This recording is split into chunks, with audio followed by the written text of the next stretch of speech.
നല്ലൊരു വിഷുസദ്യയ്ക്ക് വേണ്ടി എൻ്റെ കുറച്ച് ഫ്രണ്ട്സ് ഓർഡർ ചെയ്ത പ്രകാരം ഉണ്ടാക്കിയ ഇഞ്ചിക്കറിയുടെ റെസിപ്പിയാണിത്. നിങ്ങൾക്ക് ഈ വീഡിയോ ഇഷ്ടമായെങ്കിൽ ലൈക്ക് ചെയ്യാനും ഷെയർ ചെയ്യാനും സബ്സ്ക്രൈബ് ചെയ്യാനും മറക്കില്ലല്ലോ.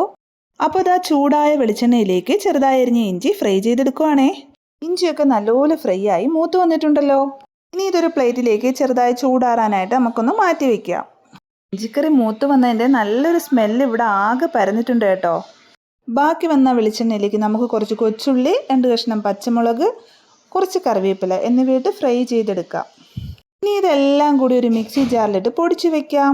നെക്സ്റ്റ് ആയിട്ട് കടുക് വറുക്കലാണ്. കടുക്, മുളക്, കറിവേപ്പില ഇട്ട് ഫ്രൈ ചെയ്ത ശേഷം ഫ്ലെയിം കുറച്ച് വെച്ചിട്ട് മുളക് പൊടി, മല്ലിപ്പൊടി, മഞ്ഞൾപ്പൊടി, കായപ്പൊടി, ഉലുവാപ്പൊടി ഇവയിട്ട് ചെറുതായി ഒന്ന് ഫ്രൈ ചെയ്ത ശേഷം പൊടിച്ച് വെച്ച ഇഞ്ചി ഇതിലോട്ട് മിക്സ് ചെയ്ത് കൊടുക്കാം.